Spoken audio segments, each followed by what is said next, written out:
Hello friends. तो हम पढ़ रहे हैं lecture number 5 exploring the data geographically. अब हमारा जो डायलिसिस का डेटा सेट था उसे हमें ज्योग्राफिकली कैसे एनालाइज करना है, मतलब हमें state wise count, state wise data find out करना पड़ेगा। तो हम अपना नोट्स ओपन कर देते हैं और यहाँ से मैं आपको दिखा देती हूँ। सबसे पहला जो क्वेश्चन आ सकता है वो है how will you explore the dialysis data geographically. तो हम दो तरीके से इसको एक्सप्लोर कर सकते हैं, एक तो एसक्यूएल स्टेटमेंट लिख सकते हैं या फिर हम लिख सकते हैं पैंडास। तो अगर हम एसक्यूएल लिखते हैं तो हमें लिखना पड़ेगा सिलेक्ट स्टेटमेंट, और अगर हम पैंडास में लिखते हैं तो हम डेटा फ्रेम यूज करके इसको कर सकते हैं। तो यहाँ पे देखिए सिलेक्ट में मैंने सेलेक्ट स्टेटमेंट लिखा, जैसे कि सिलेक्ट कॉलम 1 कॉलम 2, बट अगर हम डेटा फ्रेम यूज करते हैं तो हमें कॉलम 1 कॉलम 2 को ऐसे सिलेक्ट करना पड़ेगा। फिर नेक्स्ट क्वेश्चन है कि अगर हमें पर्टिकुलर रोज को सिलेक्ट करना है तो हम लिखेंगे select asterisk from data frame where age equal to 50। Where age अगर हमें एज इक्वल टू 50 का डेटा लोकेट करना है तो हम लिखेंगे data frame dot locate DF age equal to 50। तो जो भी डेटा फ्रेम में 50 वाला रिकॉर्ड्स है वो हमारे लिए डिस्प्ले हो जाएगा। फिर हम लिखेंगे, अगर हमें शॉर्ट करना है तो हम लिखेंगे ऑर्डर बाय कॉलम 1। यहाँ पर हम यूज करेंगे फंक्शन शॉर्ट वैल्यूज कॉलम 1। फिर अगर हमें एसक्यूएल में ग्रुप बाय करना है अ पर्टिकुलर कॉलम तो हम लिखेंगे ग्रुप बाय कॉलम 1, और यहाँ पर हम लिखेंगे group DF dot group by column 1 dot size. तो ये क्या होगा, जो डेटा है वो कॉलम 1 के हिसाब से ग्रुप में डिस्प्ले हो जाएगा। अगर हमें फर्स्ट 5 रिकॉर्ड डिस्प्ले करने हैं तो हम लिखते हैं select asterisk from DF limit 5, और हम यहाँ पर लिखते हैं DF dot head n equal to 5। तो हमारा जो फर्स्ट 5 रिकॉर्ड्स है वो हमारा डिस्प्ले हो जाएगा। तो अब हम एग्जाम्पल के थ्रू देखते हैं। अगर हमें एसक्यूएल स्टेटमेंट लिखना है और स्टेट वाइज डेटा डिस्प्ले करना है तो हम लिखेंगे select count asterisk from DF group by state. Whereas हम पाइथन स्टेटमेंट लिखेंगे तो हम एक डेटा फ्रेम क्रिएट करेंगे DF equal to states is equal to DF dot group by state dot size. तो इस डेटा फ्रेम में हमारा स्टेट वाइज डेटा स्टोर हो जाएगा। अब हम इसको डिस्प्ले कर देंगे प्रिंट डीएफ अंडरस्कोर स्टेट्स। तो ये देखिए इस तरह से हमारा डेटा डिस्प्ले हो जाएगा। अब हम इसको पाइथन में भी देख सकते हैं।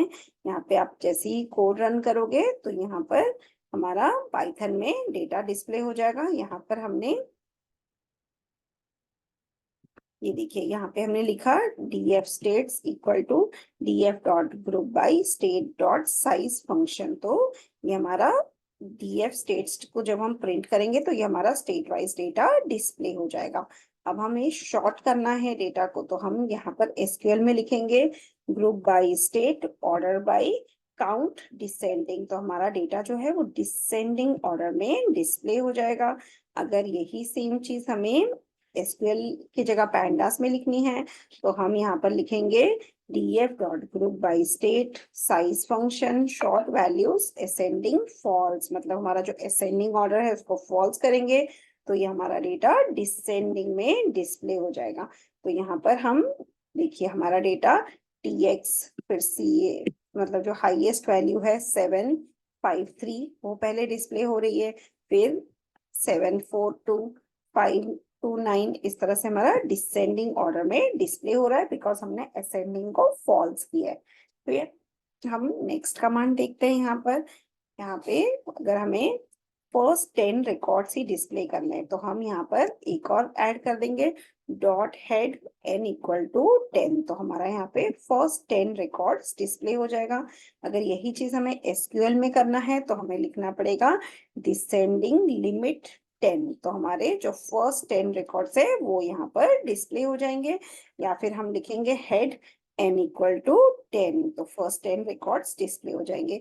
अगर हमें सिर्फ सीए मतलब कैलिफोर्निया स्टेट का डेटा डिस्प्ले करना है तो हम लिखेंगे select asterisk from DF where state equal to CA. तो एसक्यूएल लाइट में ऐसे डिस्प्ले होगा, बट अगर हमें पैंडास में डिस्प्ले करना है तो हम लिखेंगे डीएफ अंडरस्कोर सीए, एक वेरिएबल लेंगे और यहाँ पर लेंगे df.locate df state equal to ca। तो ये हमारा ca वाले जो रिकॉर्ड्स है ये df_ca वेरिएबल में स्टोर हो जाएंगे और इसको हमें प्रिंट करना है।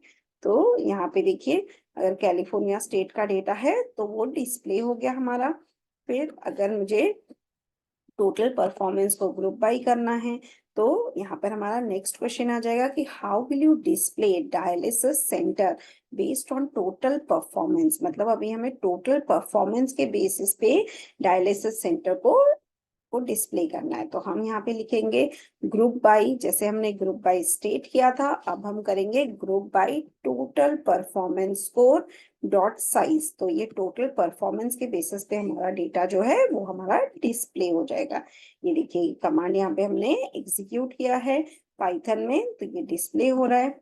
फिर नेक्स्ट है कि अगर हमें ऐसे डेटा डिस्प्ले करना है जहां पे नो स्कोर है, उसको हमें रिमूव करना है, मतलब हमें डेटा को फिल्टर करना है। ये जो एक्सेल शीट है इसमें से हम स्कोर का वैल्यू लेंगे, बट जहां पे भी स्कोर नहीं है, अवेलेबल नहीं था, वहां पे देखिए हमारा स्कोर लिखा है नो स्कोर। तो ये जो नो स्कोर वाला डेटा है इसको हमें एक्सक्लूड करना है। तो हम क्या लिखेंगे, df filter is equal to df.locate total performance not equal to no score। तो ये जो नो स्कोर वाला डेटा है उसको छोड़ देंगे और रिमेनिंग डेटा है उसको हम df फिल्टर में ले लेंगे। फिर ये हमारा स्ट्रिंग है बिकॉज हमारा CSV फाइल है, तो इसे हमें _numeric ये फंक्शन यूज करके इसको हमें न्यूमरिक में कन्वर्ट करना है। तो इस तरह से हम इसको न्यूमरिक में कन्वर्ट करेंगे। यहाँ पे देखिए ये प्रोग्राम जब एग्जीक्यूट होगा तो हमारा न्यूमरिक में कन्वर्ट हो जाएगा। फिर इसको हम शॉर्ट करेंगे, शॉर्ट वैल्यूज फंक्शन यूज करके हम इसे टोटल परफॉर्मेंस को से शॉर्ट कर देंगे और फिर हम फर्स्ट 5 रिकॉर्ड्स है उसको डिस्प्ले करेंगे। तो ये देखिए इस तरह का हमारा आउटपुट आ जाएगा। तो ये जो कमांड्स है ये आपको नोट्स में मिल जाएंगे, आप वहां से कमांड्स का रेफरेंस ले सकते हैं और ये कमांड्स को आप एग्जीक्यूट कर सकते हैं। अगर आपको डिसेंडिंग ऑर्डर में डेटा चाहिए तो आप लिख सकते हैं असेंडिंग इक्वल टू फॉल्स। तो यहाँ पे देखिए जैसे हम लिखते हैं असेंडिंग फॉल्स तो ये हमारा डेटा डिसेंडिंग में डिस्प्ले हो गया, state and total performance score. तो सबसे हाईएस्ट वैल्यू है 75.466, फिर 75.44। इस तरह से हमारा टोटल स्कोर का वैल्यू डिसेंडिंग ऑर्डर में डिस्प्ले हो रहा है। अगर इसका हमें एग्रीगेट डिस्प्ले करना है स्टेट वाइज तो हम इसको लिखेंगे एग्रीगेट। ये हमारा एग्रीगेट फंक्शन AGG, इसको हम यूज करेंगे और हमें क्या करना है group by state dot AGG function में total performance score NP dot mean state NP dot size. तो ये हम लिखेंगे तो हमारा जो एग्रीगेट है वो हमारा यहाँ पे डिस्प्ले हो गया। देखिए स्टेट वाइज एग्रीगेट डिस्प्ले हो गया, जैसे स्टेट का है ID AK HI SD, तो बेस्ड ऑन दैट हमारा एग्रीगेट डिस्प्ले हो रहा है। यहाँ पे स्टेट 30 है और एग्रीगेट है 75.466। तो स्टेट वाइज हमारा एग्रीगेट डिस्प्ले हो रहा है। तो इस तरह से ये हमारा आउटपुट आ गया। और अब हम देखते हैं next question that explain about the alternative analysis of dialysis centre. अब हमारा जो ऑल्टरनेटिव एनालिसिस है उसके लिए हमें क्या करना पड़ेगा, कंपैरिजन करना पड़ेगा। तो हम एक और डेटा सेट है उसे डाउनलोड करेंगे।